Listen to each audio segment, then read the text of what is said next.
My dad humiliated me at his retirement speech, so I had a little surprise for him.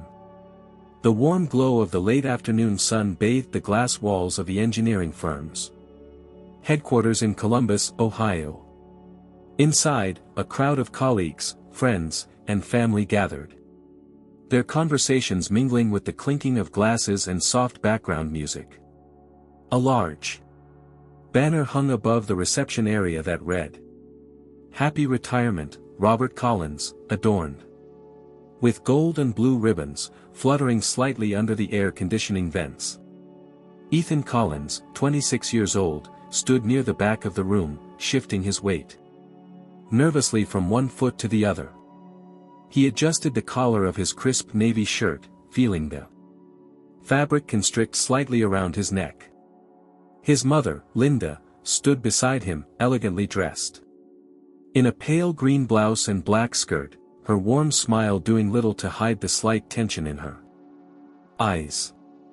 Brandon, Ethan's younger brother by 2 years, leaned casually against a table, arms crossed, scrolling distractedly through his phone. The occasion was significant, the retirement of Robert Collins, a senior civil engineer with over 35 years of dedication to the same company. Robert was widely respected in his field, known for his meticulous work ethic, his razor-sharp attention to detail, and his somewhat infamous sense of humor. The firm had grown exponentially under the projects he had led, and today was meant to be a celebration of that legacy.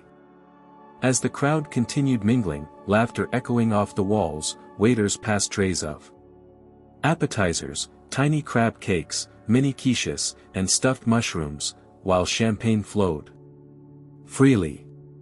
There was an undercurrent of anticipation in the room. Everyone knew that Robert's speech was the main event of the evening. Ethan glanced around, catching snippets of conversations. Old colleagues reminisced about long hours on construction sites, stressful deadlines, and Robert's knack for solving problems that seemed impossible.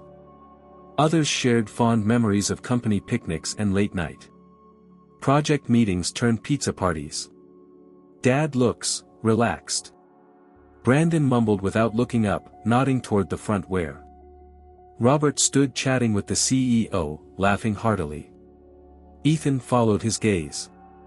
His father stood tall, grinning, his silver-streaked hair perfectly combed, dressed in a tailored charcoal suit. His commanding presence was undeniable. Robert had always filled any room he entered, with his voice, his jokes, and his unshakable confidence. "Relaxed for now," Ethan muttered back, feeling a knot form in his stomach. His relationship with his father had always been complicated. There was love, certainly, but also an undercurrent of tension, especially around Ethan's career choices. While Robert had built a name in engineering, Ethan had taken a different path, working in graphic design, freelancing, and pursuing projects that his father never quite understood or appreciated. Linda touched Ethan's arm gently. "It's his day. Just enjoy the evening," she said softly, sensing his unease. "I know," Ethan replied, forcing a smile. A microphone crackled at the front of the room, breaking through the background chatter. The CEO, a tall man with salt and pepper hair, stepped onto the small stage set near the main entrance. "Ladies and gentlemen, if I could have your attention, please," he announced, his voice smooth but commanding. "Thank you all for being here as we honor a man who has dedicated more than 3 decades to this company, shaping not only skylines but also the very fabric of this organization. Please join me in welcoming the man of the hour, Robert Collins." The crowd erupted in applause, some whistles echoing from the younger employees. Robert stepped forward, taking the microphone with a practiced ease, waving modestly as the cheers continued. Thank you," Robert began, his voice booming with the same energy that had carried him through countless board meetings and project pitches. Well, this is quite the turnout. I was beginning to think half of you just came for the free food. He joked, prompting a wave of laughter. Ethan exhaled slowly, feeling the familiar swell of mixed emotions. He knew his father well. Robert's speeches were legendary, part inspiration, part stand-up comedy. But they often came with jabs, especially aimed at family, delivered in a way that always left people wondering whether to laugh or wince. Robert continued, thanking the company, his colleagues, and the leadership team.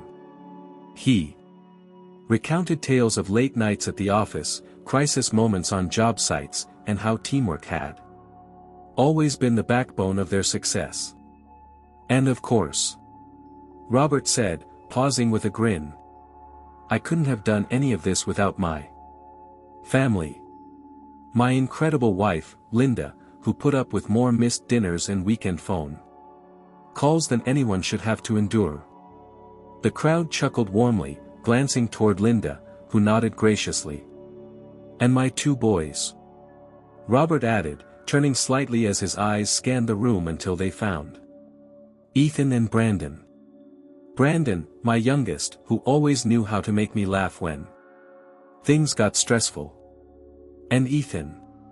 Ethan straightened instinctively, already bracing for whatever was coming next. His father's tone shifted slightly, still humorous, but with an edge that only those closest to him would catch. Ethan, my free spirit, Robert said, eliciting a few chuckles from the audience. A creative soul who taught me that not every problem is solved with blueprints and calculators. Sometimes, it's solved by, well, spending 3 weeks designing the perfect logo. Laughter erupted around the room. Ethan forced a polite smile, but his ears burned. It was subtle, but the implication was there, a gentle jab at the perceived frivolousness of his career compared to his father's engineering accomplishments. Brandon nudged him lightly with his elbow, whispering, Classic Dad. Robert continued. But jokes aside, both of my boys have brought me endless pride, even if one of them still doesn't quite understand what a real job looks like. More laughter. Some genuine. Some awkward. Ethan felt his hands clench slightly. He glanced at his mother, whose expression had tightened. Her smile more strained now. Around the room, a few guests exchanged looks, some amused, some clearly sensing the discomfort beneath the surface. And that, Robert concluded, is what life's all about. Hard work, family, and knowing when to laugh at yourself, or your kids. The audience laughed once more, though this time it felt thinner, less enthusiastic. Ethan swallowed hard. The knot in his stomach tightened. What was meant to be a day of celebration had suddenly become something else entirely, a mirror reflecting not just Robert's career, but the complicated dynamics that had always simmered just beneath the surface of their family. And as the applause rose again, Ethan realized something. Maybe, he did not have to let it end like this. As the echoes of applause faded, Robert adjusted the microphone stand, tapping it lightly as if calibrating the perfect volume for what was clearly only the beginning. His smile widened, and he scanned the room with the calculated ease of someone who had mastered the art of commanding attention. There was a familiar glint in his eyes, the one Ethan had seen countless times at family gatherings, company barbecues, and holiday dinners, the unmistakable signal that his father was about to shift from gratitude to performance. So, Robert began, leaning slightly forward. I thought today, being my retirement party, was the perfect time to share a few stories. You know, the kind that never make it into the annual reports. The crowd chuckled with anticipation. People leaned in, their wine glasses poised mid-air. expecting funny anecdotes from decades of engineering mishaps or perhaps some harmless tales about office pranks. Ethan knew better. His jaw tensed as he instinctively sensed where this was heading. Robert's voice grew more animated. Now, I've always said that building bridges and skyscrapers is easier than raising kids. Because at least with bridges, if something goes wrong, you know exactly whose fault it is. A ripple of laughter spread through the audience. Ethan managed a hollow smile, exchanging a glance with Brandon, who raised an eyebrow but said nothing. Their mother, standing just a few feet away, clasped her hands tightly in front of her lips pressed into a polite, unmoving curve.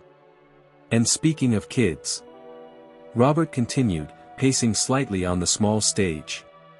Let me tell you about my oldest, Ethan. Ah, Ethan. He's always marched to the beat of his own drum.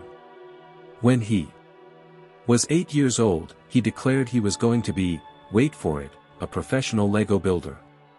The audience laughed, not cruelly, but loud enough to send a flush creeping up Ethan's neck.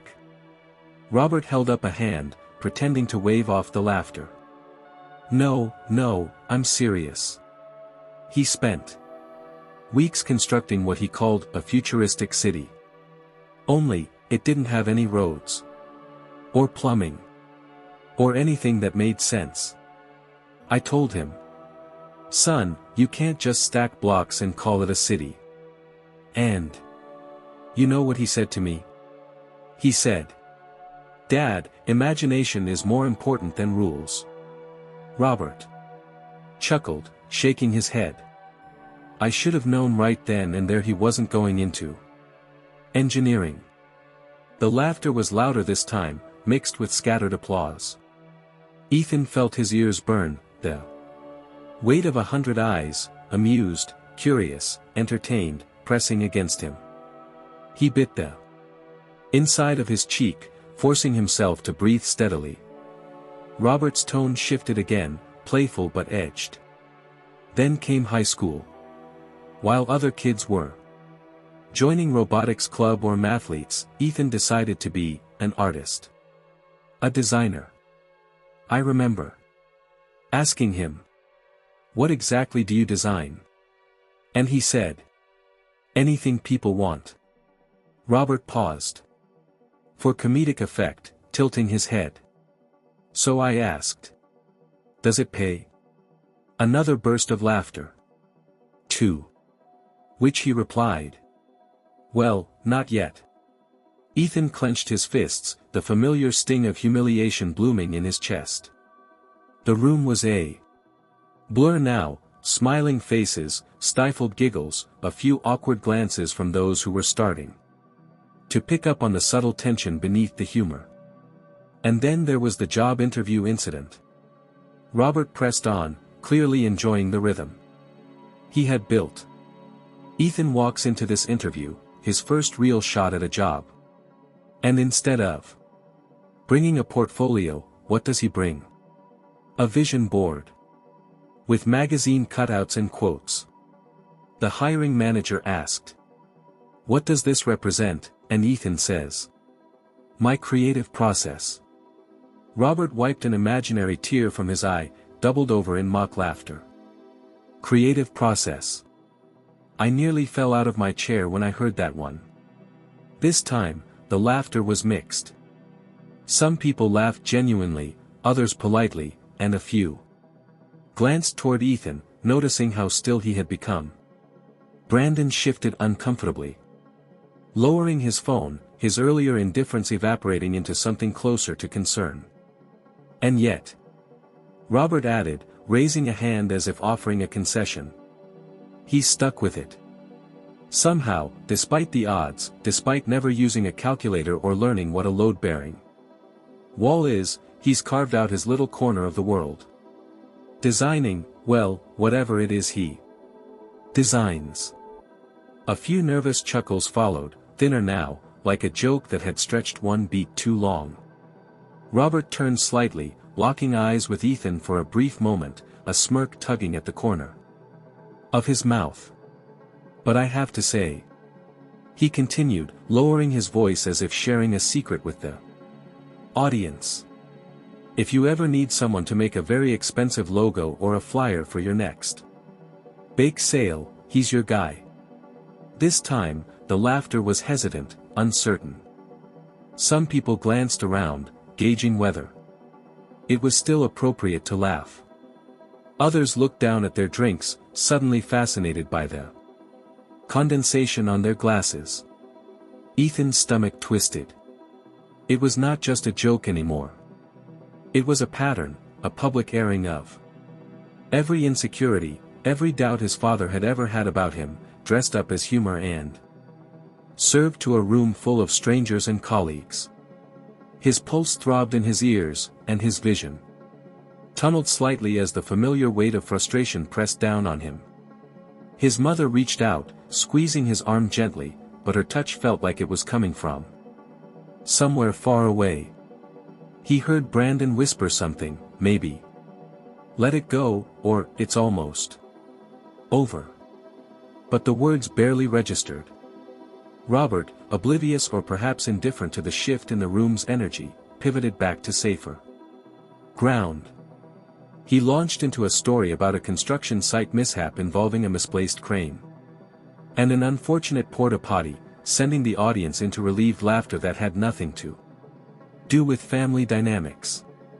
But for Ethan, the damage was done. His father's words echoed louder than the laughter.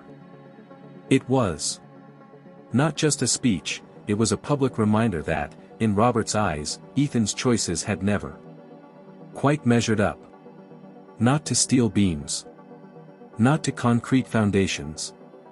Not to the tangible, calculable world his father had built his life upon. And yet, somewhere beneath the sting, something else stirred.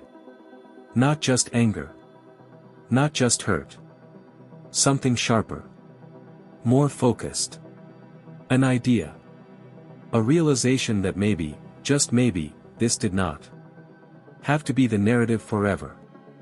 As Robert segued into safer anecdotes about malfunctioning machinery and near-missed deadlines on construction sites, the laughter regained some of its natural ease. Yet, beneath the surface, something had shifted irreversibly. A subtle discomfort pulsed through the crowd, like an undercurrent of static that no one dared to directly acknowledge. Ethan could feel it, the weight of sidelong glances, the careful modulation of laughter that came just a fraction too late. And the awkward half-smiles exchanged between guests who suddenly felt like unwilling witnesses to something they had no right to see. Ethan remained rooted in place, his hands stuffed deep into his pockets, gripping the fabric as though it might anchor him. His heart thudded in his ears. He could practically hear the silent exchanges passing between the people nearest to him, a raised eyebrow here, a quick glance there, all accompanied by the same silent question, had Robert really just said that? Linda, his mother, stood rigid beside him. Her polished exterior, the kind cultivated from years of corporate dinners and formal events, had cracked ever so slightly.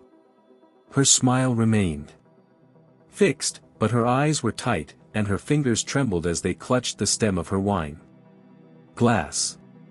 She did not look at Ethan, but he could tell that every word had hit her just as deeply, just as personally. Brandon shifted his stance, folding his arms across his chest in a motion that seemed half defensive, half irritated. His earlier attempts to brush it off as just dad being dad had visibly eroded. He leaned toward Ethan, murmuring under his breath, "This is getting out of hand." Ethan didn't respond. He could not. His mouth felt dry, as though the words were trapped somewhere behind the lump forming in his throat. His gaze locked on his father, watching him work the room with the same effortless charisma that had made him a pillar in his field, admired by his peers and subordinates alike. Yet now, that charisma felt different, weaponized. Whether intentionally or not, against his own son. Robert launched into another story, this one about a project in Cincinnati that nearly collapsed. Figuratively, not literally, because a young intern miscalculated supply orders. The punchline, of course, was about how Robert had to step in and fix everything, as he always did. The crowd chuckled, relieved to return to familiar territory, but the earlier tension lingered, a shadow that refused to dissipate. As Robert paced the small stage, gesturing animatedly, Ethan caught sight of a pair of co-workers, a middle-aged woman and a balding man in their 50s, exchanging an unmistakably uncomfortable glance. The woman nudged the man subtly, her eyebrows raised in that universal expression of, "Is he really doing this?" The man shrugged helplessly, offering her a grimace that spoke volumes. Nearby, another pair, a younger couple, perhaps newer employees, whispered to one another, stealing cautious glances at Ethan as though unsure whether to pity him or pretend none of it had happened. Their expressions were a mixture of second-hand embarrassment and mild horror, the kind usually reserved for public spectacles no one knows how to interrupt. Ethan's fingers flexed inside his pockets.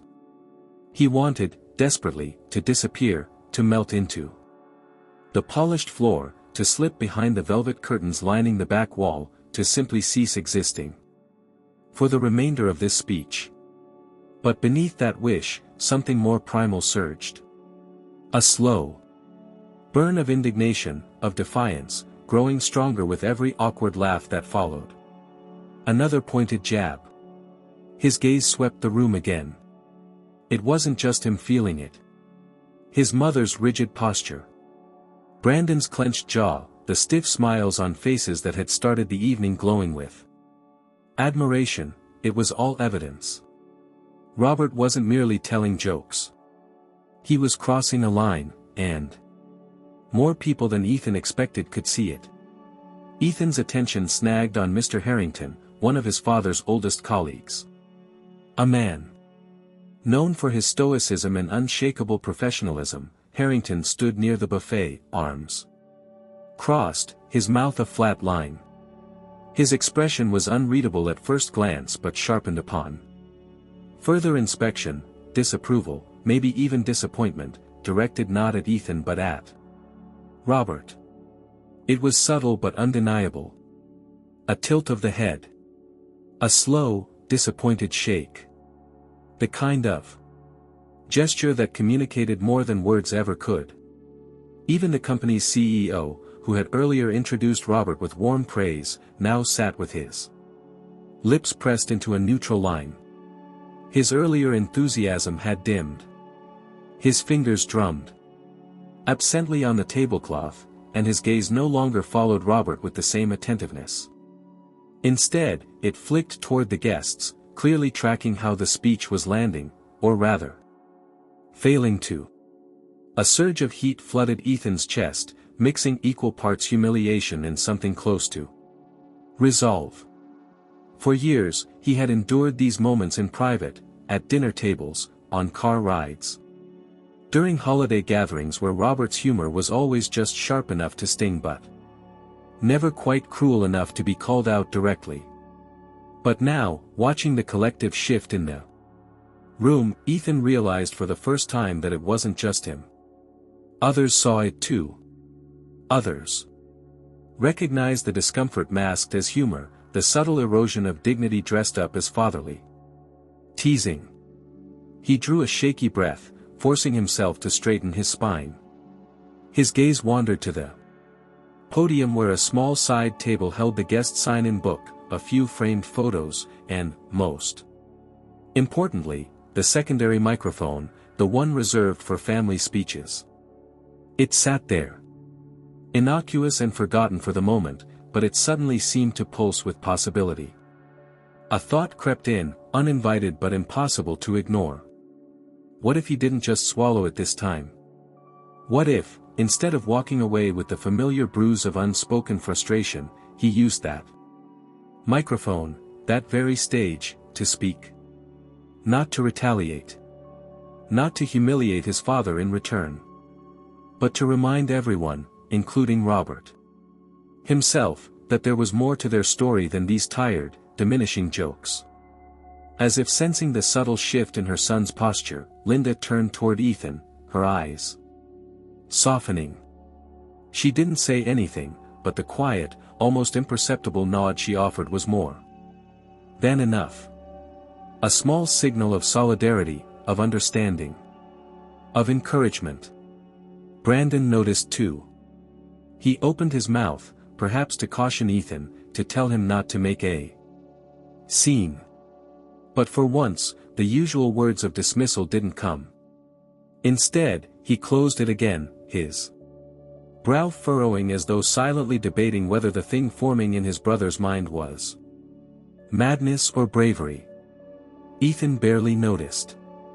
His heartbeat quickened, not with panic this time, but with clarity. For so long, his father's narrative had been the only one anyone heard. Tonight, that could change. As Robert's speech continued its predictable rhythm of boastful anecdotes laced with veiled jabs, Ethan felt something unfamiliar unfurling inside him. It started as a flicker, an instinctual push against the usual pull of retreat. A voice he had spent years silencing began whispering. Then speaking, then shouting inside his chest, urging him not to let this end the way it always did. With his father walking away, the unquestioned narrator of their family story, and him shrinking in the shadows of polite laughter and strained smiles. His eyes kept drifting toward the spare microphone resting by the podium, as though it had suddenly become a symbol, a key, a door waiting to be opened. For a brief moment, the enormity of what he was contemplating made his breath hitch. This was not just about standing up in front of a room full of strangers and colleagues. This was about pushing back against a lifetime of narratives shaped without his consent, narratives where he was always the punchline, the well-meaning disappointment, the creative outlier in a family built on steel, math, and concrete. The thought alone should have scared him. But instead, a strange calm began to settle over him, spreading through his limbs with steady purpose. For the first time in as long as he could remember, the idea of speaking up felt less like a confrontation and more like a necessity, not for revenge, not to humiliate, but to reclaim a voice that had, for too long, been dismissed as background noise. Ethan's hands unclenched. His shoulders squared. He became acutely aware of the subtle dynamics unfolding around the room. While many guests tried to maintain the festive facade, their body language betrayed them, stiffened backs, polite but increasingly hollow laughter. Awkward glances exchanged over half-empty glasses of champagne. The shift was undeniable. The discomfort was no longer just his own burden. It belonged to the entire room now. His gaze swept across the photos displayed on the table next to the podium, images of Robert in his prime, posing next to bridges, office buildings, and towering steel frames. There was one of him shaking hands with the mayor, another of him standing proudly with a team of architects. And tucked near the corner, almost obscured behind a larger frame, was an old photo Ethan hadn't seen in years. It was a grainy picture of Robert in his 20s, younger than Ethan was now, standing in front of a rundown apartment building with a suitcase in one hand and a look of anxious determination on his face. Ethan remembered that photo from his childhood. It was taken the day Robert had left his small hometown with barely enough money to enroll in college. His father used to tell the story all the time when Ethan and Brandon were younger. How he'd failed his first set of exams. How he'd worked double shifts at a local diner just to afford textbooks. How he'd almost given up, more than once, because the mountain ahead felt insurmountable. But that story, the vulnerable one, the honest one, had long since been replaced by the polished, untouchable image Robert now presented to the world. The man who never failed. The man who always had the answers. The man who built everything from the ground up. Without a single crack in the foundation. Ethan's mind raced. That was the Robert the room never got to see. The Robert who, once upon a time, had been just as lost, just as unsure of his place in the world, as Ethan had been. During his own winding career path. The difference was, Robert had the privilege of time, of growth, of falling down and standing back up before anyone was watching closely enough to judge. And yet here he was, decades later, mocking the very process of struggle that had once defined him. A surge of clarity struck Ethan like lightning. This wasn't about embarrassing his father. It was about balance. About reminding everyone, including Robert, that no one's story is as flawless as the version told at a retirement party. That every polished skyscraper starts as a messy blueprint. That behind every proud man in a tailored suit is a scared 20-year-old. Wondering if he will ever be enough. Ethan's fingers itched for something to write with. He yanked his phone from his pocket and opened the Notes app, thumbs flying faster than his thoughts could fully form. Words tumbled out, fragments of memories, bullet points of the story he wanted to tell. He scribbled down the photo, the failed exams, the nights Robert spent sleeping on a friend's couch after losing his first internship. He jotted reminders of how Linda had worked overtime shifts during Robert's first year of freelancing, just to help pay their rent before he landed his first big contract. His pulse quickened, but not with anxiety, with adrenaline. With purpose. As his fingers typed, he became aware of Brandon leaning in, watching the screen over his shoulder. "What are you doing?" Brandon asked cautiously, his voice low enough not to draw attention but laced with equal parts curiosity and concern. Ethan didn't answer immediately. He kept typing, refining, shaping. Then, without looking up, he said, "I'm going to say something." Brandon straightened, eyes wide. "Ethan, man. I don't know if I'm not doing it to fight him." Ethan interrupted, finally meeting his brother's gaze. "Because someone needs to remind everyone that even Dad wasn't always this. I'm doing it." Brandon blinked, the protest on his tongue faltering. His expression shifted, flickering between apprehension and reluctant admiration. "You sure?" Ethan nodded. "Yeah. I am." For a moment, neither of them spoke. Then Brandon sighed, rubbing the back of his neck. "Well, if you're gonna do it, don't half-ass it." A faint smile tugged at Ethan's lips. "I won't." He glanced at his mother. Linda was watching them now, her eyes sharp despite the composed expression she still wore for the benefit of the surrounding guests. As soon as Ethan caught her gaze, she gave him the smallest, subtlest nod. No words. No question. Just a quiet confirmation. That whatever he was about to do, he would not be standing alone. The background noise of Robert's voice blurred into insignificance as Ethan reviewed his hastily written notes. His mind ran through the order, start with the photo. Then the story about the first failed exam. The job rejections. The years of doubt. And finally, the message, that nobody's worth is measured by titles, degrees, or job descriptions. That the greatest thing anyone can build is resilience, not concrete structures. The more he thought about it, the more certain he became. This was not just a response. It was a reclamation. Robert was wrapping up now, gesturing broadly as he thanked the company, the leadership, and his colleagues.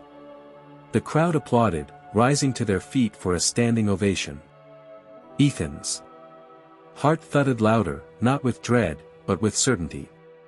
Because for the first time in his life, he wasn't walking away from the story being told about him. He was walking straight toward it. The ovation subsided gradually, replaced by the mingling of conversations and the occasional clinking of glasses as people shifted back toward their tables. Robert stepped down from the stage with a proud smile, shaking hands and receiving congratulatory pats on the back from colleagues, oblivious to the ripple of discomfort still lingering in the air.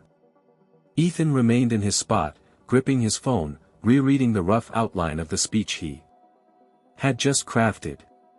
His mind buzzed with both adrenaline and reflection.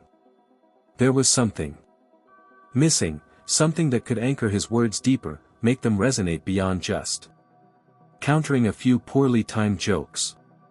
It needed to be more than a rebuttal, it had to be a story. Something honest, something undeniable. His thoughts wandered instinctively to home. Not to the house they lived in now, but to the garage. More specifically, the far corner of the garage, where a battered cardboard box had sat for years, gathering dust beneath old extension cords and half-empty cans of paint.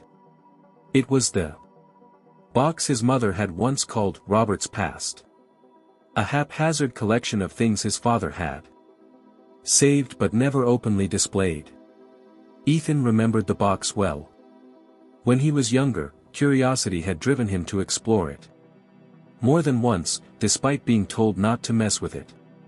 Inside were scraps of a life far different from the man Robert had become.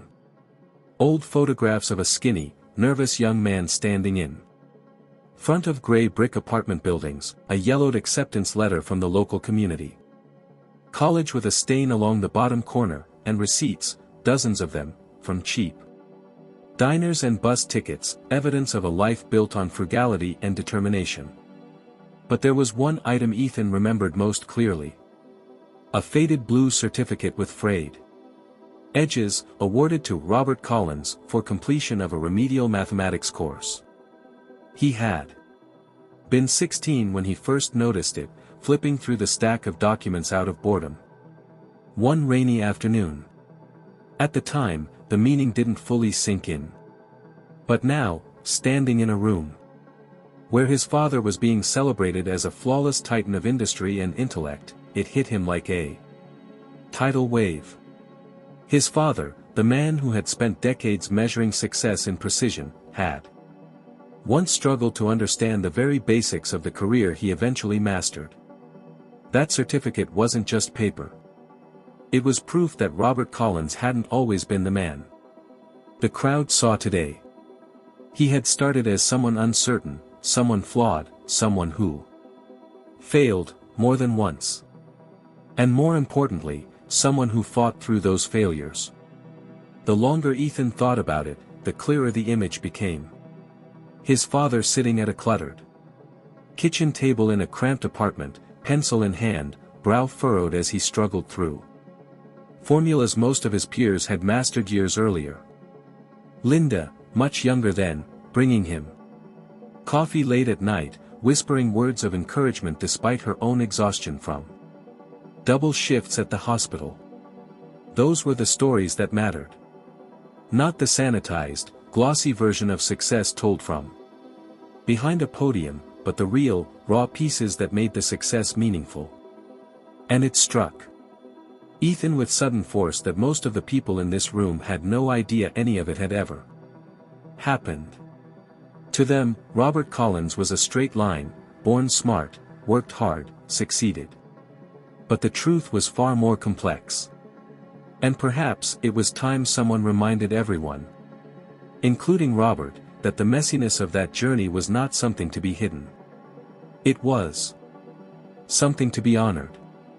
As the thought solidified, Ethan's phone buzzed in his palm. A text from Brandon flashed across the screen. Still thinking about it? Ethan typed back immediately, "No. I'm doing it." Brandon glanced over, reading the reply. He gave a subtle nod, not entirely approving but not.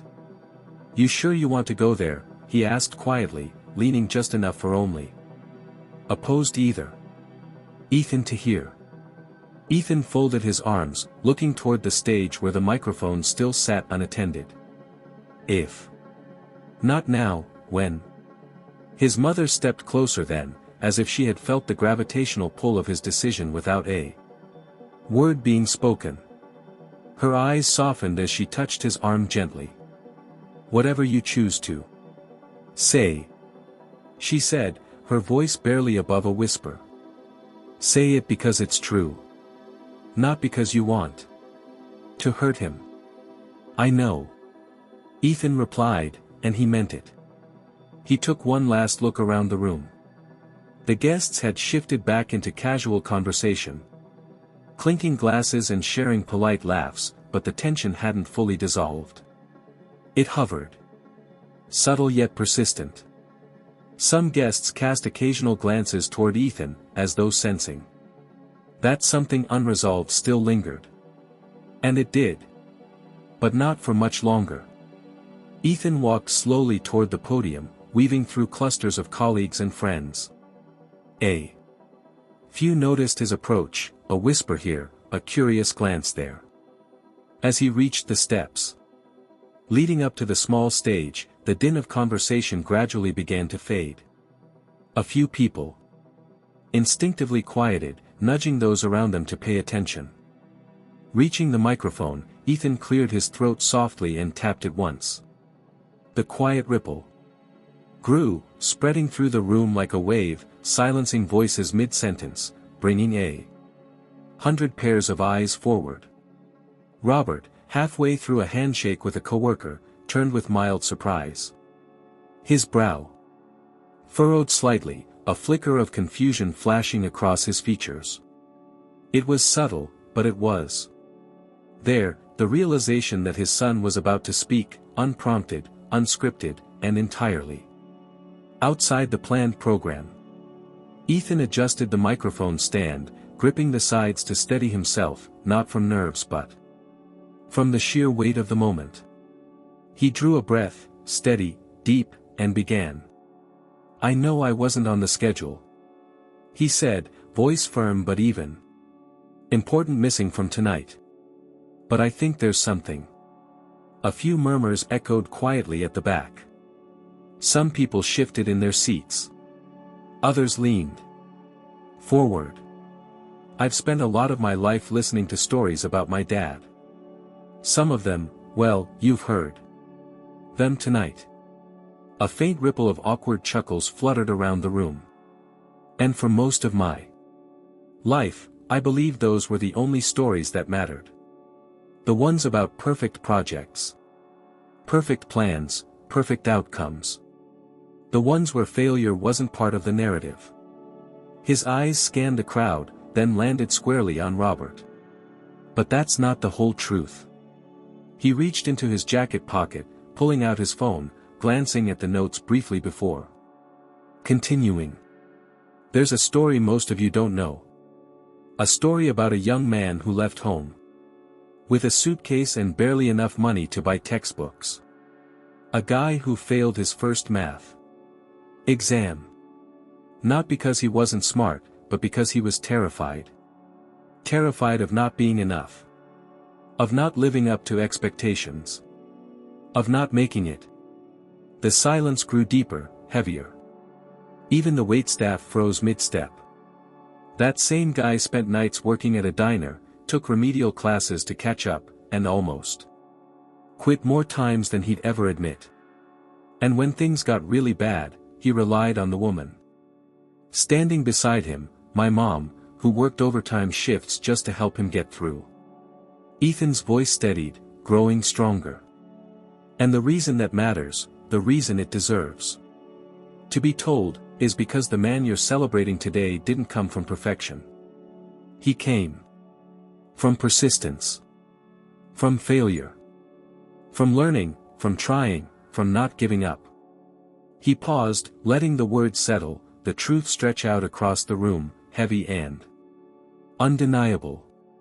"And that," Ethan said quietly, "he's ever said from behind a microphone, is the part of his story that inspired me more than anything else."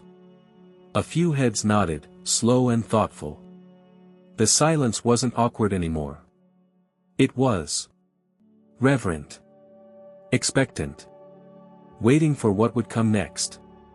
Ethan stepped down from the podium after his brief opening, letting the silence linger, allowing the weight of his words to settle into the room's collective consciousness. His hands trembled. Not from fear, but from the overwhelming current of emotion that surged through him, a mixture of adrenaline, relief, and a rising certainty that what he was about to do mattered far beyond this single evening.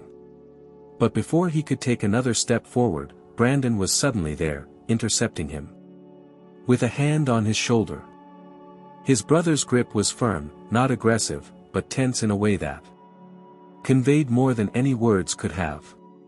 Brandon's eyes were wide, scanning Ethan's face, as if searching for some indication that this was all a bad idea, a temporary lapse in judgment that could still be reversed. "Ethan," Brandon said under his breath, his voice tight with urgency. "Doing? Think about what you're." Ethan blinked, caught slightly off guard by the tone, not angry, not dismissive, but worried. Deeply, genuinely worried. "I am thinking," Ethan replied, lowering his voice to match. "For once. I'm thinking clearly." Brandon shook his head, pulling him a few steps away from the podium so they wouldn't be overheard. "No, you're not. You're emotional. You're worked up because Dad went too far." "Yeah, okay, he did, but this isn't the way to handle it." Ethan squared his shoulders. "Here to tell the truth. That's it. Bran, I'm not here to embarrass him. I'm not here to fight. Brandon sighed heavily, rubbing the back of his neck, a gesture Ethan had seen 100 times when his brother was caught between frustration and concern. "Come on, man. You know how Dad is. He doesn't mean half the stuff he says. That's just him. His way of showing affection, even if it comes out wrong." Ethan's jaw tightened. "Does it really not bother you? All those jokes. All those little digs. You've heard them your whole life, just like I have." "Of course it bothers me." Brandon shot back, a little louder than intended before lowering his voice again. "But it's not like he's gonna change now. He's 65. You really think one speech is gonna undo, what? 40 years of being who he is? It's not about changing him," Ethan said, his tone steady but firm. "It's about not letting this narrative be the only one that gets told. It's about reminding everyone, him included, that there's more to his story. And by extension, more to mine." Brandon let out another sigh, scrubbing his hands down his face. "Look, man. I get it. I do. But you know how this works. You stand up there, start talking about how he struggled, how he wasn't perfect, people aren't gonna hear inspiration. They're gonna hear Ethan airing family laundry. That's not what this is." Ethan insisted, his voice lowering but growing sharper. "I'm not here to tear him down. I'm here to show that being imperfect doesn't make you weak. It makes you real. And honestly, I think he needs to hear it just as much as everyone else does." Brandon shook his head, folding his arms across his chest. His posture was defensive now. Closed off, but his eyes betrayed the conflict roiling beneath his calm facade. "You're playing with fire. You know that, right? Dad doesn't handle this stuff well." "I know," Ethan said quietly. "Else felt a little of it. But I've handled it for 26 years. Maybe it's time someone." For a long moment, neither brother spoke. The noise of the party seemed to fade into a dull hum behind the thrum of tension between them. Brandon's gaze dropped to the floor, then back up to Ethan's face, scanning it for something, doubt, hesitation, anything that would let him argue. Ethan backed down. But he found none. "You've always been stubborn," Brandon muttered finally, his tone softening just enough to signal the shift from resistance to reluctant acceptance. "It's not stubborn," Ethan replied, a faint smile ghosting at the edges of his mouth. "It's knowing when enough is enough." Brandon exhaled, glancing toward the stage where the microphone still stood waiting. "Fine. You're gonna do what you're gonna do. But for the record, I still think this is insane." "Noted," Ethan said with a small nod. Brandon shook his head again, but this time there was a glint of something else in his eyes. Not approval exactly, but respect. Maybe even admiration, buried deep beneath the layers of brotherly skepticism. "Just, don't burn the whole place down, all right?" Brandon added, clapping a hand against Ethan's shoulder one last time before stepping back. Ethan watched him retreat toward their mother, who stood watching the entire exchange unfold with a quiet intensity. Her hands were clasped together, her lips pressed tight, but when her eyes met Ethan's, she gave him a single, slow nod, one that said, "I see you. I hear you. And I'm with you." The tension that had built between the brothers didn't dissolve completely, but it shifted, from obstruction to understanding. Brandon's resistance wasn't about silencing Ethan. It was about protecting him. About fearing the fallout of challenging someone as immovable as Robert Collins. But what Brandon didn't fully grasp, not yet, anyway, was that this wasn't about confrontation. It was about reclaiming space. About telling a truth that had been left out of too many stories for too long. As Ethan turned back toward the stage, the weight of his brother's resistance faded behind the steady drumbeat of his own heartbeat. Each step felt heavier and lighter at once, like walking into a storm and realizing you had chosen it, not because you wanted to fight, but because the rain was the only thing that could clear the air. And as he reached for the microphone again, the quiet in the room was no longer laced with awkwardness. It was laced with anticipation. Ethan stood at the edge of the stage, gripping the microphone stand with one hand, his other hand wrapped tightly around his phone where the rough outline of his speech flickered dimly on the screen. His thumb scrolled through the hastily written notes, reorganizing bullet points in his mind, rearranging the flow of sentences, hunting for the right balance between vulnerability and strength. This wasn't just about facts. It was about shaping a story that honored both the truth and the complexity of his relationship with his father. The crowd hadn't fully dispersed since his brief earlier statement. Instead, conversations lingered in whispers, a tension strung tight through the air. People glanced toward him periodically, some out of curiosity, some out of concern, and others with the subtle discomfort of those who sensed that they were about to witness something far more personal than anyone had prepared for. His eyes flicked to his mother. Linda stood near the corner of the banquet table, hands folded neatly at her waist. Her face was calm but intent, her gaze steady on him, a quiet force of reassurance without needing to say a single word. She didn't smile, didn't nod, but the stillness in her posture was louder than any encouragement could have been. She was with him completely. Then there was Brandon, lingering a few feet away, arms crossed, shifting his weight back and forth. His jaw was tight, but his earlier resistance had melted into a kind of protective watchfulness. It was a stance Ethan recognized, the same one Brandon adopted back in high school when someone trash-talked Ethan behind his back. Equal parts exasperation and loyalty.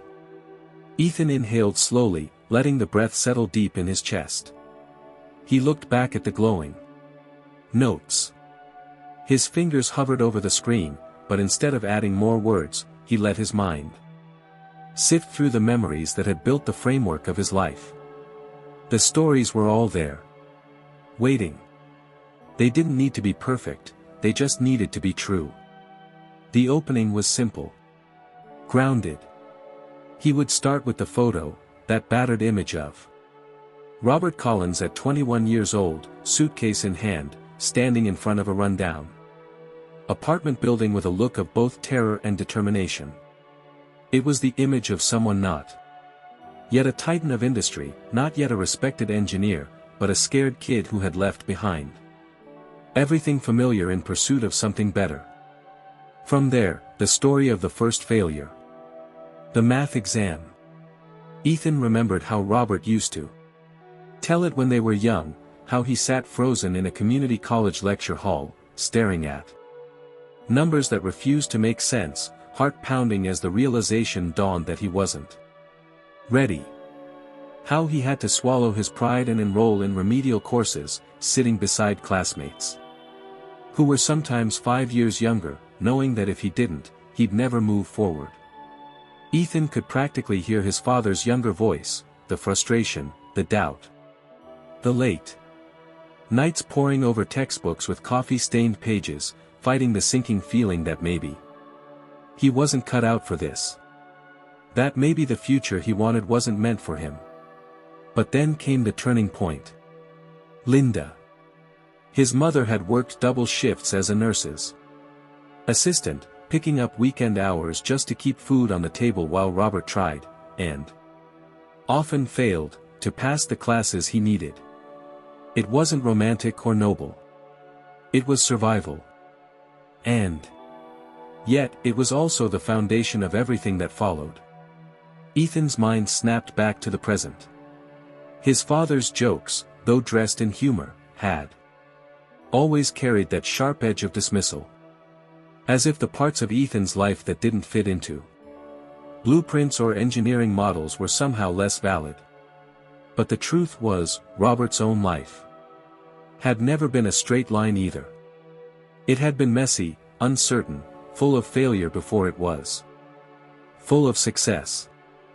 That was the message Ethan wanted the room to hear, and maybe, more than anyone, Robert needed to hear it too. Not as an attack.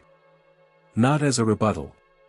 But as a mirror held up to remind everyone that the polished, successful man they were celebrating had once been anything but flawless. Ethan's thumb hovered over the delete button on one bullet point, a sarcastic jab he'd written earlier in the heat of frustration. He hesitated, then pressed it. Gone. This wasn't about pettiness. This was about clarity. His next glance around the room was sharper now, more deliberate. Scanning the faces. Some eager, some wary, all expectant. Colleagues who had only ever known Robert as the sharp, unshakable leader. Friends of the family who had always seen the Collins household as a model of success and stability. Younger employees, barely older than Ethan himself, who looked up to Robert as the epitome of achievement. And in the back, a few familiar faces from childhood, neighbors, distant cousins, whose own memories of the Collins family were pieced together from holiday cards and polite small talk at barbecues. They didn't know the story behind the story. Not the real one. But they were about to. Ethan scrolled quickly to the last note. His conclusion. The message wasn't that failure was something to be ashamed of. Quite the opposite. The real failure was pretending it didn't exist. Pretending that success was linear. That strength was never needing help. That worth was measured only in job titles, salaries, or perfectly executed projects. No. The real strength was what Robert had once embodied but had long since hidden, the willingness to be vulnerable. To admit when something was hard. To try again after falling short. To build something meaningful not out of perfection, but out of persistence. He exhaled one final time and tucked his phone into his back pocket, the speech more memorized in his heart than on the screen. His hands no longer shook. His spine was straighter. Now, his shoulders squared not out of defiance, but resolve. At that moment, the murmurs in the crowd began to quiet. A ripple of awareness spread. Some instinct that something was happening, something no one had prepared for but that none of them could look away from. But Ethan didn't flinch. Not this time. Not anymore. The microphone felt heavier in Ethan's hand than he expected, as if the weight of every unsaid word in his life had somehow transferred into the slim metal frame. He stood there, staring at the crowd before him, familiar faces, half-familiar faces, and strangers, all framed by the warm, elegant glow of the event hall's chandeliers. Conversations had stopped. Glasses were paused. Mid-air. Forks hovered inches from plates. Even the faint background music that had played all evening seemed to have retreated, leaving only the dense, expectant silence. But then it hit him. Harder than he was prepared for. That old familiar surge of uncertainty, creeping up from his chest like smoke. It wasn't loud or overwhelming at first. It was subtle. Whispering. What am I doing? The thought came with an intensity that caught him off guard. Tightening his throat. His palms grew damp against the cold metal, his vision narrowing for a fraction of a second as doubt surged forward. This is your father's retirement party, it hissed. Not the place. Not the time.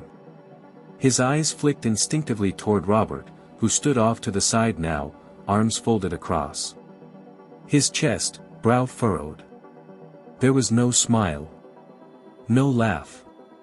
No sign of the easy charm Robert wore. Like armor. Just a watchful gaze, one Ethan had rarely seen, guarded, unreadable, as if Robert himself wasn't sure whether to brace for a compliment or a collision. Ethan's mouth went dry. His fingers hovered near the microphone switch, briefly considering whether to simply turn it off, step away, and let the evening return to the safe, familiar rhythm of polite laughter and surface-level stories. It would be easier. So much easier. No risk. No discomfort. No potential fallout. The logical side of his brain whispered all the reasons not to do this. Not now. Not here. There. Were too many people. Important people. His father's colleagues, some of whom had mentored Robert for decades. Family friends whose opinions still mattered whether Ethan admitted it or not. Even the CEO of the company, sitting just 2 tables back, leaned slightly forward with his hands folded, watching this unfold with the kind of measured interest that made Ethan's skin crawl. What if it backfired? What if they misunderstood? What if they heard not honesty but rebellion? Not admiration wrapped in truth, but disrespect disguised as storytelling? He squeezed his eyes shut for a breath that felt like it might shatter him from the inside. Maybe Brandon was right. Maybe this was reckless. Maybe the years of swallowing his frustration had trained him so well to stay quiet that breaking that pattern now felt less like liberation and more like self-sabotage. But then, through the fog of second-guessing, came a quiet, steady pulse of something else. A memory. A voice. It was his mother's, not from tonight, but from years ago. He was 17, sitting at the kitchen table late at night, defeated after another argument with his father about careers, futures, choices. Linda had sat beside him, poured him tea, and said softly, "Ethan, you don't always have to prove your worth to people who've already decided how they see you. But you do owe it to yourself not to let them define you." That voice, calm, grounded, unwavering, pierced through the noise in his head now. And when he opened his eyes again, they immediately found hers. Linda stood near the edge of the room, her gaze locked onto his. She didn't smile. She didn't nod. She simply held his gaze with an intensity that said more than words ever could. You know why you're doing this. And it's enough. Ethan's heartbeat slowed. Not entirely, the adrenaline was still there, thundering beneath his skin, but the sharp, panicked edges softened. He shifted his gaze toward Brandon. His brother still stood stiffly, arms crossed, lips pressed together in a thin line, but there was a change now. Less resistance. More resignation. Maybe something close to acceptance. Even Robert, though guarded, didn't look as dismissive as Ethan expected. If anything, there was tension in his posture that suggested he wasn't sure what was coming. For once in their lives, neither of them could predict the next move. And maybe that was the point. Ethan glanced down at the microphone again, his reflection warped in the metal mesh. The self-doubt hadn't vanished. It never would, not entirely. But it didn't have to. The presence of fear wasn't the same as the absence of courage. They could, and often did, exist together. He gripped the microphone tighter, steadying his voice before speaking. But then, for the briefest moment, the doubt surged one last time, louder than before, roaring. What if this is selfish? What if this is just about me, not about honoring anything? His mind scanned for proof that it wasn't. Something real. Something true. And there it was. The box. That old, dust-covered box in the garage. The frayed certificate from a remedial math class. The photographs of a young man who once sat in this exact same uncertainty, wondering if he was capable of becoming the man everyone now believed he had always been. That wasn't selfish. That was the truth. A truth Robert himself had buried beneath decades of success, careful image building, and layers of humor sharp enough to cut but subtle enough to avoid open wounds. Ethan swallowed hard, lifting his gaze. The doubt was still there, lingering like an unwelcome guest at the edge of the room. But it no longer controlled the moment. It was simply part of it. Part of the reality of doing something that mattered. His fingers adjusted the height of the microphone one last time. His lips parted. The first words were already on his tongue, lined up, waiting. And when he finally spoke, it wasn't with the voice of someone trying to fight. It wasn't defensive. It wasn't aggressive. It wasn't even loud. It was steady.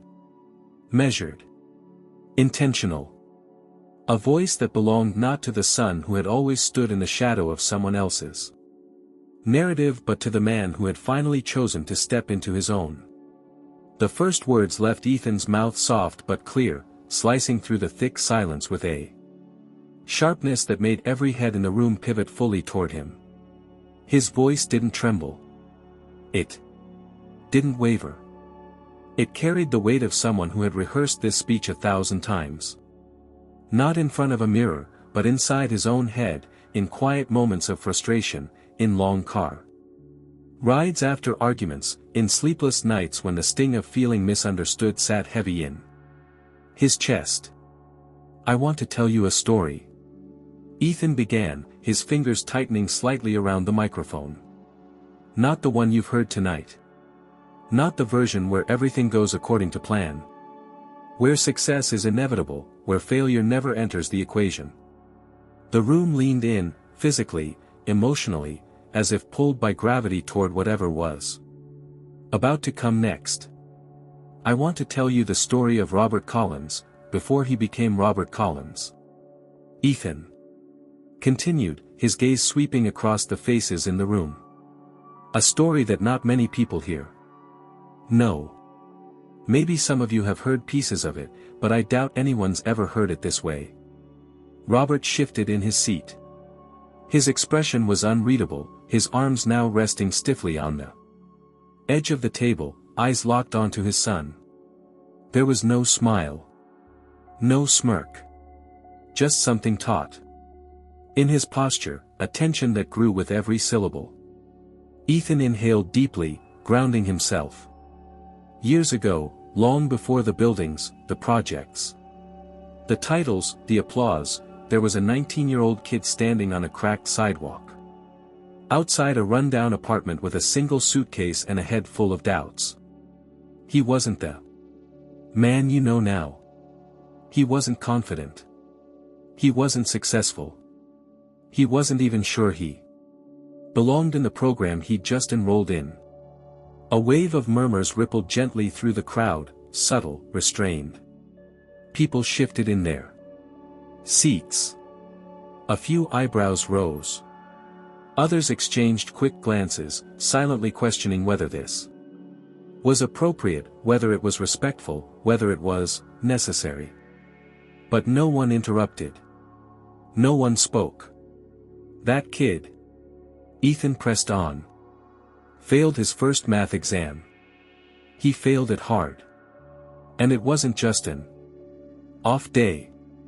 It was the moment when every doubt, every fear, every whisper that said, "You're not good enough," suddenly felt true. He paused, letting that sink in. Letting the image take shape in the minds of everyone who had only ever known Robert Collins as the man who never failed, never faltered, never cracked. But instead of quitting, he went back. Ethan said, his voice steady. He signed up for a remedial course. He sat in a classroom with kids younger than him, relearning material he was supposed to have mastered years before. And it wasn't easy. It wasn't quick. There were nights. A lot of nights, where he thought about giving up. Ethan glanced briefly at his mother, catching the subtle shimmer in her eyes. There were nights when my mom worked double shifts so that he could afford to keep trying. Nights when dinner was whatever was left in the fridge because there wasn't enough money for anything else. Nights when they wondered if it was all just a mistake. A few people in the audience shifted forward, their postures softening. The tension that had initially braced the room started to transform, from discomfort to something closer to curiosity. Even empathy. And yet, he didn't quit. Ethan continued. He failed. And then he got back up. He failed again. And then he tried harder. He taught himself not just how to pass those classes but how to master them. And slowly, painfully, he turned failure into fuel. His voice grew stronger, more deliberate. The man you see today, the man whose career we're celebrating, whose buildings will stand for generations, isn't here because he never stumbled. He's here because he stumbled, and kept moving anyway. A beat of silence. Even the soft clinking of glasses had stopped. And I think. Ethan paused, choosing the next words carefully. That's the part of his story that deserves to be told. Not because it's perfect. Not because it fits neatly into a retirement speech. But because it's real. Because it matters. His gaze flicked toward his father again. For the first time, Robert's expression softened, ever so slightly. The tension in his jaw loosened. The crease between his brows faded just a little. Replaced by something Ethan had rarely seen, reflection. Maybe even recognition. This story isn't about tearing anything down. Ethan said, sweeping his eyes back across the room. It's not about pointing fingers or settling scores. It's about understanding that the people we look up to, the people we admire, they're not invincible. They didn't arrive fully formed. They were built. Brick by brick. Failure by failure. Lesson by lesson. He let the words settle, sinking deep into the space between him and every person watching. And I share this, Ethan said, because it's a reminder that the things that make someone Great, aren't the perfect moments. It's everything before that. It's everything that nobody sees. The work. The fear. The trying again after falling. His throat tightened unexpectedly, but he pressed forward. And maybe it's also a reminder to the people like me. The ones still figuring it out. The ones whose paths don't look like everyone else's. The ones who've been told, directly or indirectly, that if you don't fit the mold, you don't measure up. A few heads nodded now, slow, thoughtful. The tension wasn't just dissipating. It was transforming. Because the truth is, every skyscraper started as a shaky line on a piece of paper.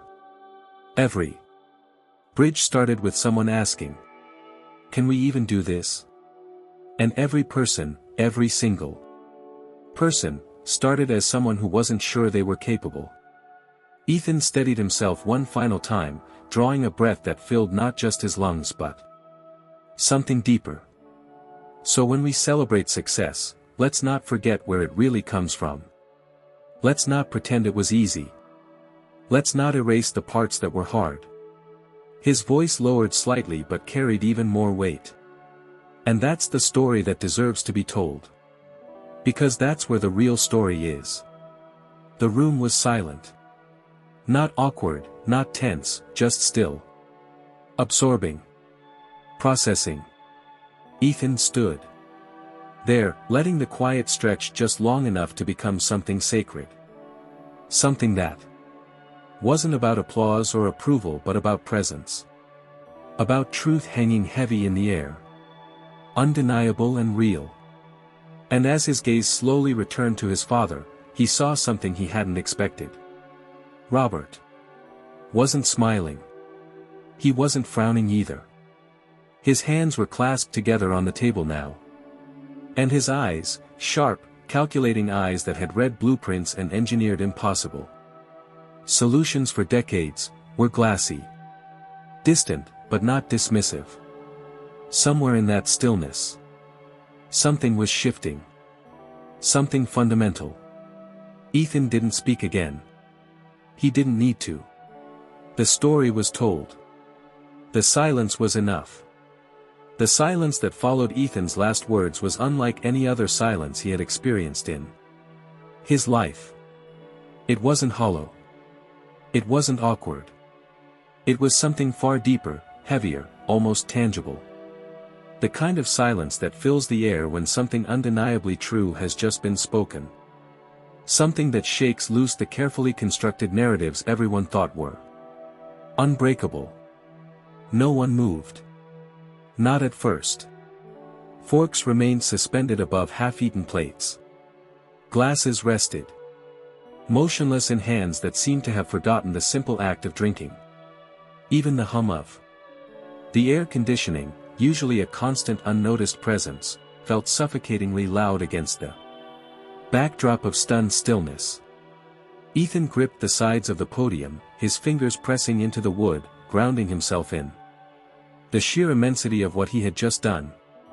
His chest rose and fell steadily, but beneath the measured breaths was a wildfire of emotions he hadn't fully prepared for: relief, release, fear, pride, all tangled together into something impossible to separate. For the first time that evening, he allowed himself to truly look at his father. Really look. Robert sat motionless at the center table, hands folded tightly together, his elbows resting stiffly on the white linen.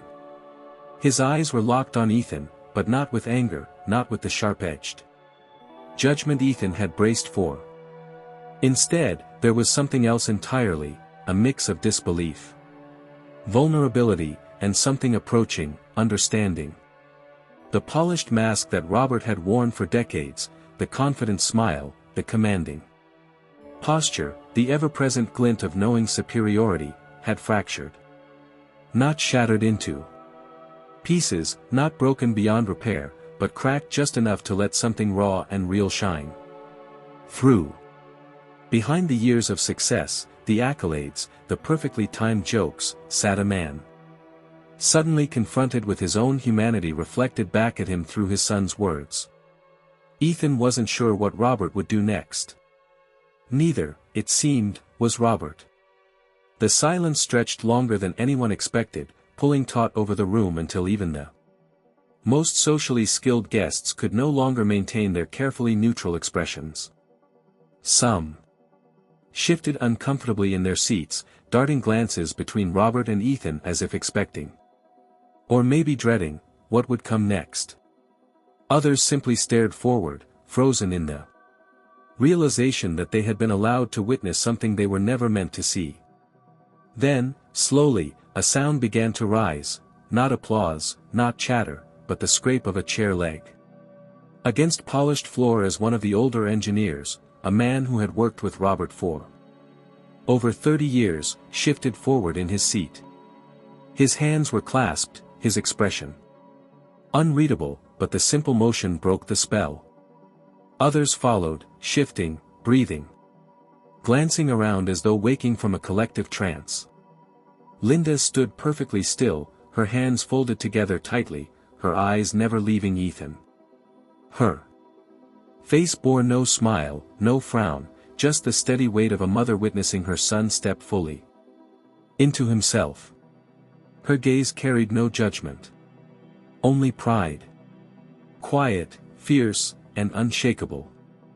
Brandon, who had spent the earlier part of the evening vacillating between skepticism and worry, now stood slightly slack-jawed, arms crossed but no longer in defiance. His fingers tapped absently against his bicep, his eyes locked on Ethan, not with the disbelief of someone watching a disaster unfold, but with the stunned recognition that something important, something irreversible, had just happened. And still, Robert said nothing. Ethan felt the pull, that old, familiar instinct to fill the silence, to soften the blow, to laugh it off, to offer some light-hearted pivot that would return everyone to the safety of small talk and meaningless anecdotes. But he resisted. For once, he resisted. Let the silence do what it needed to do. Then, in a movement so small it might have gone unnoticed by anyone not watching closely, Robert's hands unclasped. His fingers flexed once, twice, as though grappling with something intangible. His mouth opened, then closed. His jaw worked, the muscles shifting as if the act of finding words was suddenly a mechanical task more difficult than any blueprint he had ever drawn. His gaze flicked downward, staring hard at the tablecloth as though answers might be stitched into its fabric. When he finally looked up, his eyes were different. Softer. Tired, maybe.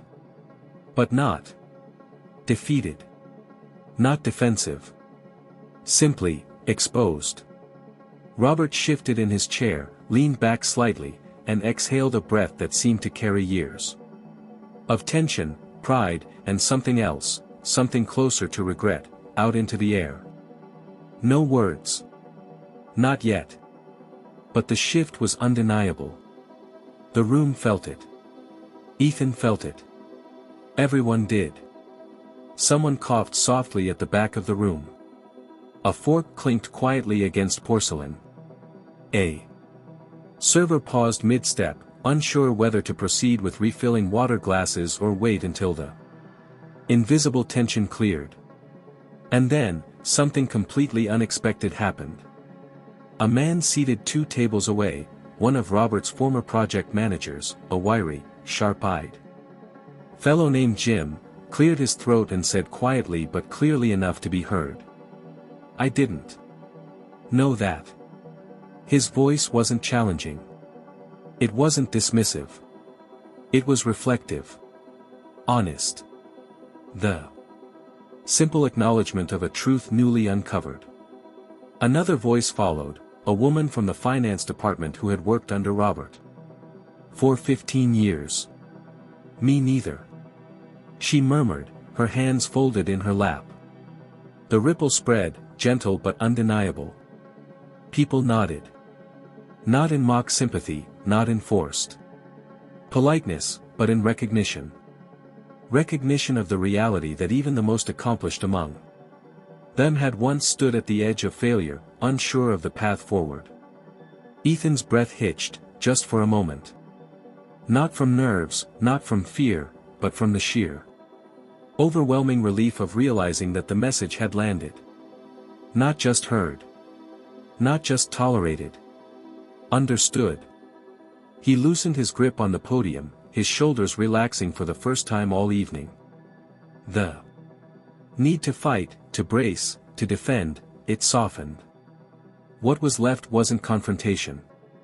It wasn't victory. It was connection. Fragile. Honest. Real. Then his gaze returned to Robert one final time. His father met it, steady now. The crease between his brows had deepened not with frustration, but with thought. With processing. With something Ethan couldn't yet name but knew. Instinctively, was the beginning of something neither of them could have predicted. Robert gave a single, slow nod. Not of approval.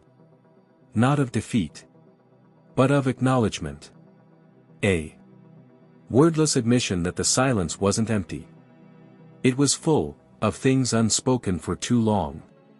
And for the first time in his life, Ethan felt it. He was no longer a footnote in someone else's story. He was his own narrator now. The silence that had settled over the room remained for a moment longer, as though everyone was reluctant to breathe, afraid that even the smallest sound might fracture the delicate tension hanging between father and son. But then, quietly, almost imperceptibly at first, something shifted. The weight of it began to loosen, not in dismissal, not in avoidance, but in a way that felt like the air itself had changed composition.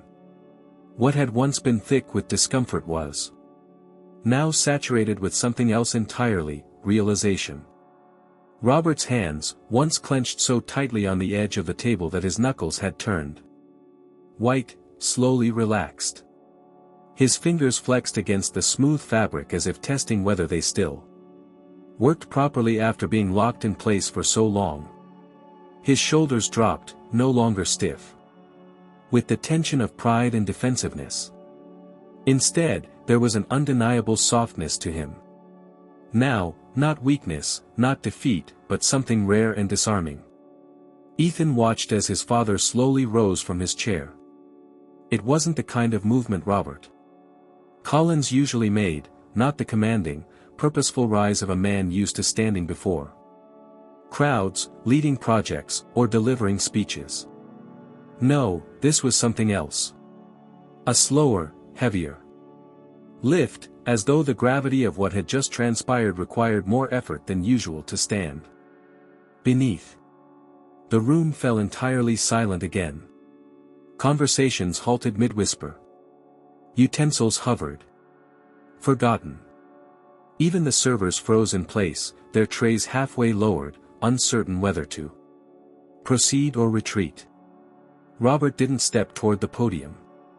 Instead, he stood where he was, hands at his sides, eyes locked directly onto his son. There was no mask now. No trace of the performative humor, the sharp edges of a well-rehearsed public persona. What remained was simply the man beneath it all. When he spoke, his voice was lower than anyone in the room was accustomed to hearing. Not quiet, Robert Collins was never truly quiet, but devoid of the performative bravado that had always laced his words. It was raw. Honest. Unfiltered. I might have deserved that, he said, the corners of his mouth twitching not in amusement, but in something resembling self-awareness. A few nervous chuckles flickered through the room, not because anyone found it funny, but because the tension had to release somehow. But no one fully laughed. Everyone, instinctively, seemed to understand that this was not a punchline. This was something heavier. More important. Robert's eyes didn't leave Ethan.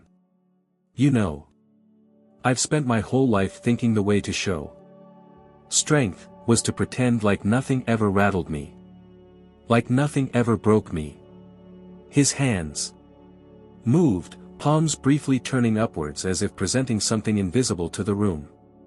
I thought, if I made it look easy, if I hid the rough parts, it would mean I'd done it right. His gaze softened, and for a moment, his voice caught, just barely. He cleared his throat, but the crack was there, undeniable. I didn't do that to hurt anyone, he said, his eyes flickering. Briefly toward Linda and then back to Ethan. But, looking back, maybe I did anyway.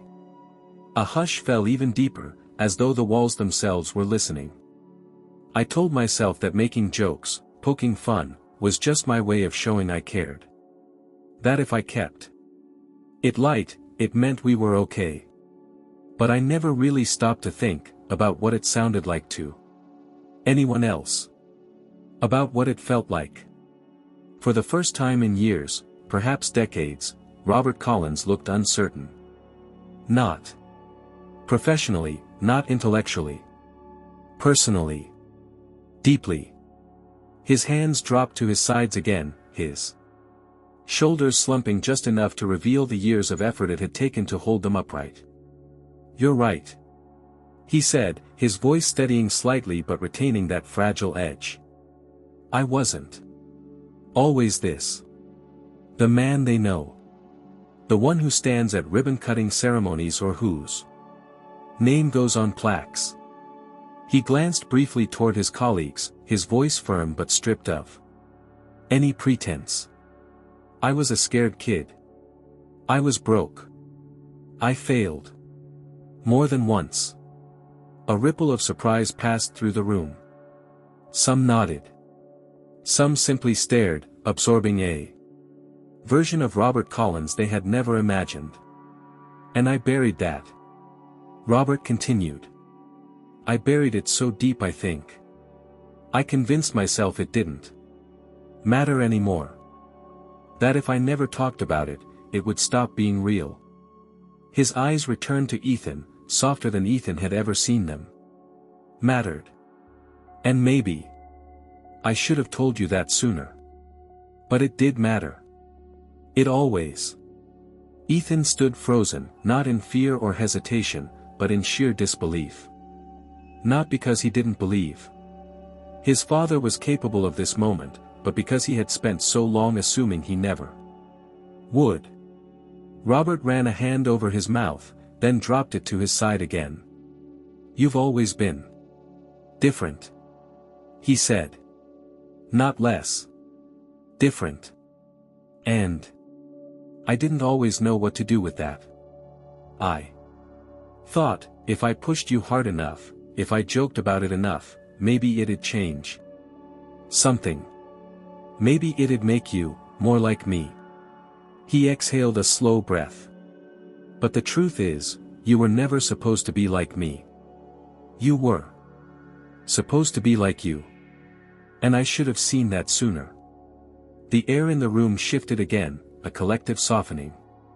Shoulders that had been tight with tension relaxed. Expressions that had been guarded melted into something gentler, more open. Even those who had entered this evening expecting nothing more than cake, drinks, and small talk now sat riveted, watching a father and son bridge a chasm decades in the making. Robert glanced around, acknowledging the people who had filled his career with decades of memories. "You all know me as the guy who solves problems. Who fixes things. Who makes things stand tall." He paused, his lips pressing together briefly. "But there are some things, you don't fix with blueprints. Some things, you don't measure with a tape." Then his gaze landed back on Ethan. "Made of steel or concrete. And maybe, the proudest thing I've built, isn't anything." For a moment, neither of them moved. Neither spoke.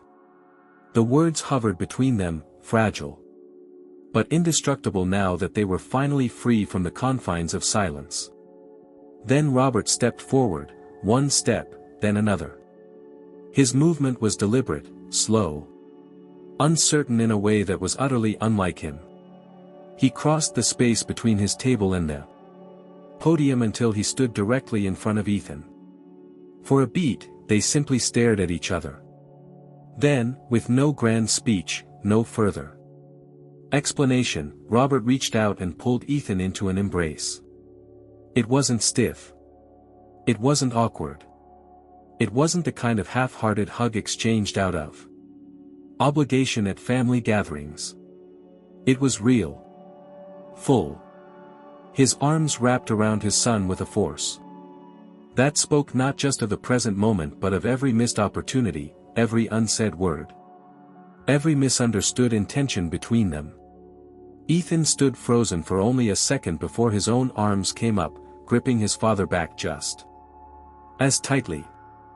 And in that embrace, the years of tension, the shadow of misunderstanding, disappointment, expectation, didn't disappear. But it shifted. It transformed into something new. Something honest. Something unfinished but finally on the right path. When they pulled back, Robert's eyes were glassy. Ethan didn't trust his own voice enough to speak, but he didn't have to. Everything that needed to be said, had finally been said. The moment the embrace ended, something irreversibly shifted in the atmosphere. It wasn't dramatic, nor was it accompanied by applause or grand exclamations. It was quieter than that. Deeper. A collective recognition that something personal and rare had unfolded right in front of them, not just between father and son, but within the fabric of a family whose dynamics had been misunderstood even by its own members for years. Robert stepped back, his hands still resting on Ethan's shoulders for a brief second before falling to his sides. The lines of strain that had carved themselves into his face throughout the evening softened in a way few people had ever witnessed. His usually rigid posture relaxed. Shoulders no longer held back by the weight of a reputation or the expectations that came with it. Neither of them said anything immediately. The words had done their work. The silence between them now wasn't strained or awkward but full of something long overdue, understanding. Brandon, who had been a silent observer to every unfolding moment, finally took a step forward.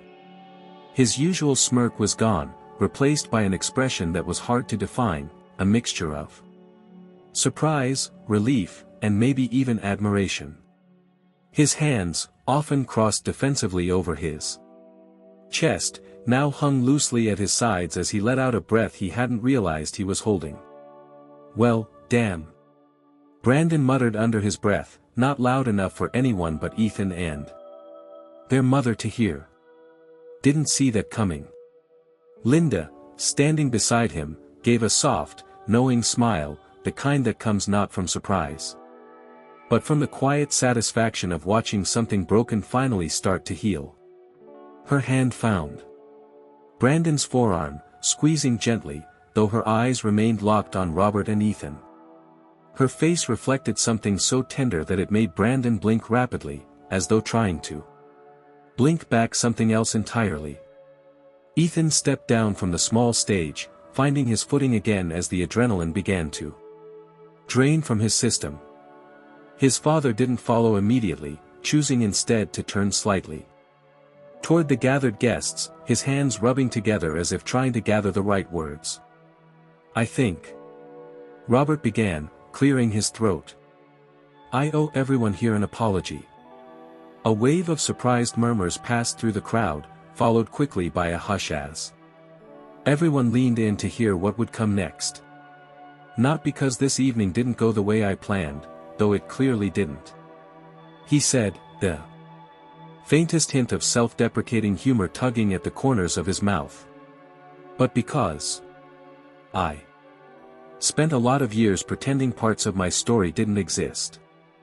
I thought, if I didn't talk about the struggle, the failure, the uncertainty, it made me stronger.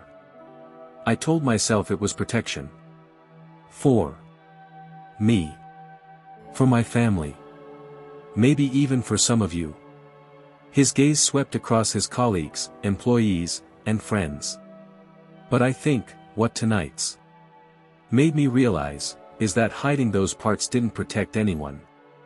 Least of all the people who needed to know that even the strongest foundations have cracks. That even the tallest buildings sway in the wind.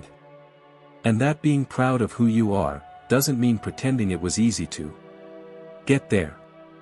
A subtle wave of nods passed through the room. People who had worked under Robert for decades exchanged glances, not of judgment but of realization.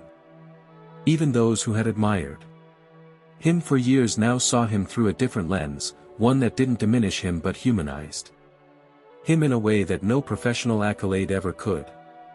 Robert turned back toward Ethan, his voice lowering but still clear enough for everyone to hear. And to you. I've probably spent too many years trying to make you understand me, when what I should have been doing, was trying to understand you. Ethan opened his mouth to respond but found that the lump in his throat made it impossible. Instead, he simply nodded, swallowing hard as the emotions threatened to overwhelm him. His vision blurred momentarily, not from sadness but from the sheer, unrelenting power of finally being seen. Really seen. Brandon stepped closer then, clapping Ethan on the back, his usual sarcasm softened into something gentler. I guess we're having feelings tonight, huh? He muttered, voice rough but eyes shining with something more honest than he usually allowed. Ethan chuckled quietly, brushing a hand over his face. Apparently, the guests, once tense and unsure, now began to relax. Conversation sparked again, not forced, not out of discomfort, but genuine. People leaned in toward one another, sharing thoughts in hushed tones that reflected both surprise and admiration. The initial awkwardness that had hovered in the air like a cloud was gone, replaced by something that felt lighter, more real. Linda approached, stepping between her sons and her husband, resting a hand on each of their backs. Well, she said softly. This turned out better than I think any of us expected. Robert turned to her, his hand finding hers with a familiarity that spoke of decades of shared challenges, victories, and frustrations. Yeah. He agreed, voice quieter now. It did. A server, uncertain whether it was appropriate but sensing the moment had shifted, cautiously approached with a tray of champagne. Robert waved him closer, taking a glass and motioning for the others to do the same. I think, Robert said, raising his glass, that tonight, we toast not just to retirement, or to careers, or even to accomplishments, but to the messy, complicated, imperfect paths that get us there. To the failures that teach us more than success ever could. To the people who remind us who we really are. One by one, glasses lifted throughout the room. Some clinked quietly together. Others simply hovered midair as if suspended by the sheer gravity of the sentiment. Ethan raised his own, locking eyes with his father. To being seen. He said simply, voice steady. Clear. Robert nodded, his gaze holding Ethan's with a steadiness that no longer carried the weight of expectation but the relief of understanding. To being seen. They drank. For the first time in years, maybe ever, the air between them felt easy. Free. Honest. As the evening slowly shifted back into conversation, laughter, and the familiar rhythms of a farewell gathering, the three Collins men stood together, not as perfectly aligned versions of the same mold, but as three distinct, imperfect, whole individuals. A father. His sons. A family that had learned, at last, that the strongest foundations weren't the ones without cracks. They were the ones where, when the cracks appeared, someone was willing to step forward, name them, and build something stronger anyway. The weeks that followed the retirement party unfolded in a way that none of the Collins family could have predicted.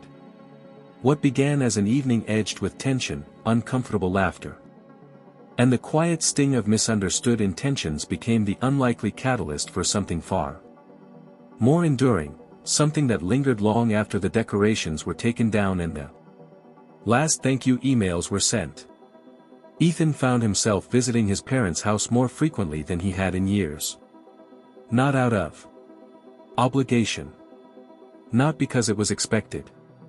But because, for the first time, the space between them no longer felt like walking a tightrope over an invisible chasm of unspoken judgments.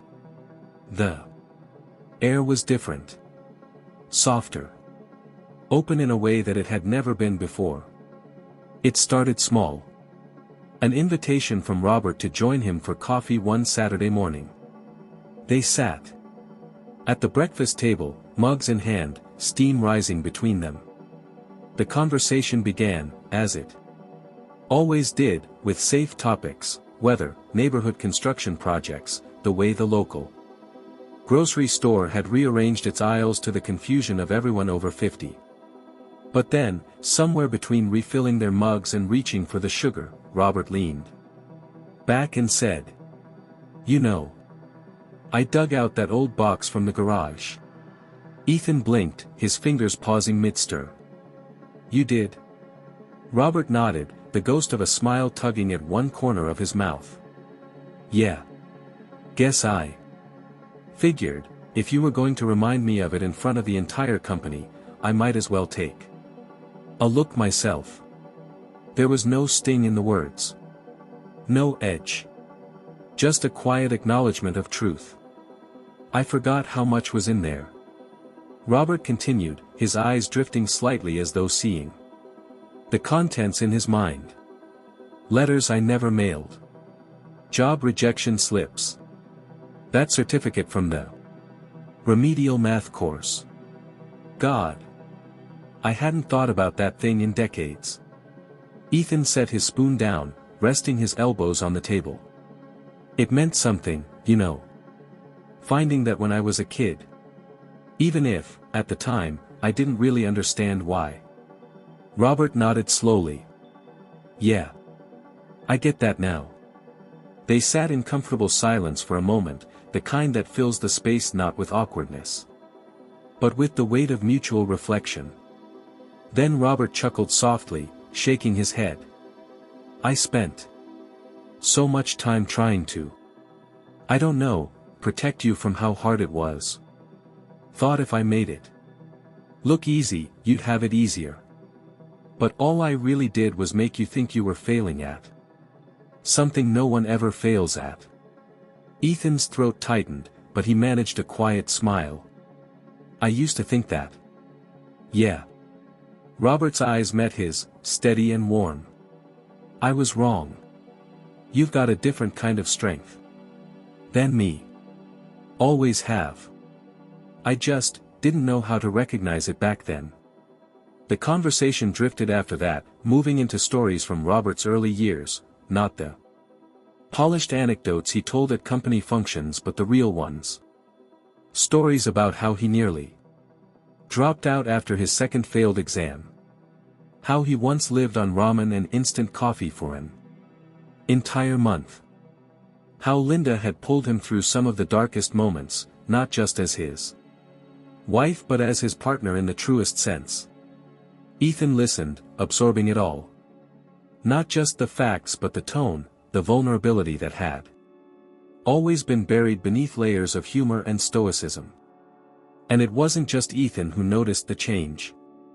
Brandon, ever the skeptic, watched it unfold with a mix of curiosity and reluctant admiration. At first, he hovered at the edges, arms crossed, waiting for the shift to snap back into the familiar patterns. But as days became weeks, even he had to admit, if only to himself, that something real had changed. One evening, the three of them sat on the back porch, nursing beers, watching the sun dip below the horizon. Brandon tipped his bottle toward Ethan and said, "You know, I always figured you'd be the one to break, Dad. Didn't think it'd actually be in a good way. Ethan laughed, shaking his head. Yeah, me neither. Robert leaned back, his hands folded over his stomach, a rare, easy grin spreading across his face. You didn't break me. You woke me up. Difference. Linda joined them not long after, bringing a plate of cookies and settling into the chair next to Robert. Her presence was its own kind of glue, quiet, steady, the constant that had held their family together even when the cracks ran deeper than anyone wanted to admit.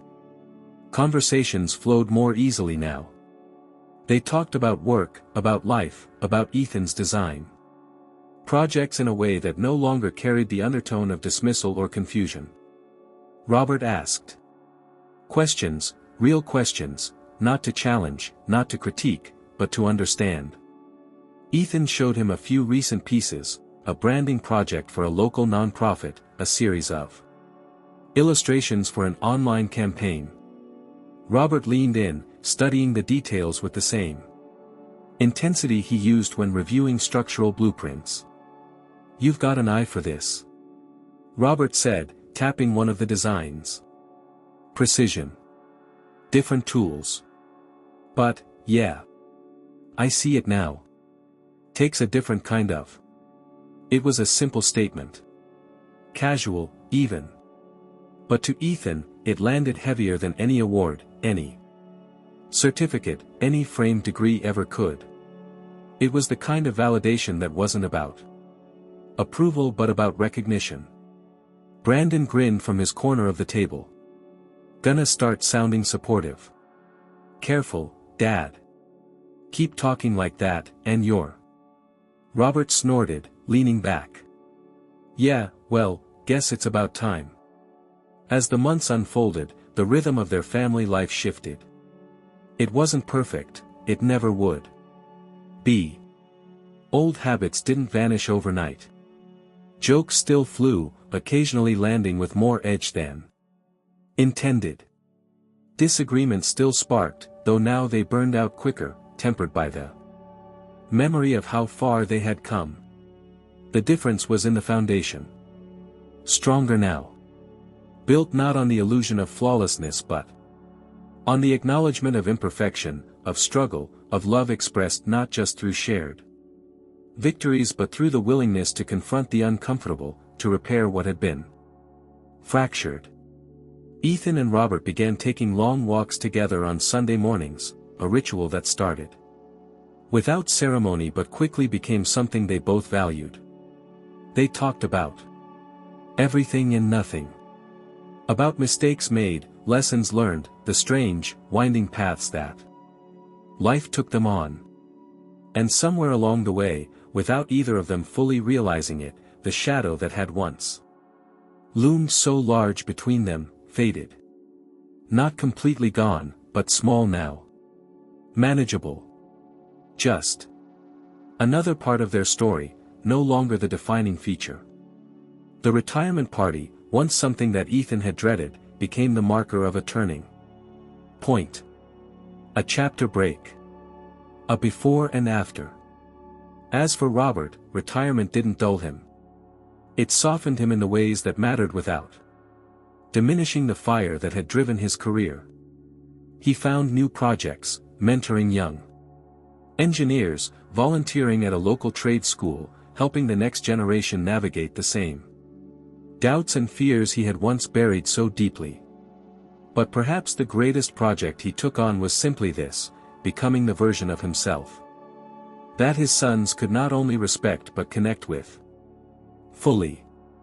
Honestly. Without reservation. One evening, sitting on the back porch as twilight settled over the neighborhood, Robert raised his beer bottle toward Ethan and Brandon. Here's to learning, he said. Even if it takes 65 years. Ethan grinned, clinking his bottle against his father's. Better late than never. Brandon chimed in with a smirk. Yeah. Just don't start getting soft on us now. They laughed. Together. And in that laughter, full, free, unburdened, was the sound of something rebuilt. Something stronger than concrete. Stronger than steel. A family, imperfect but whole, choosing every day to keep showing up for each other. That was the real legacy.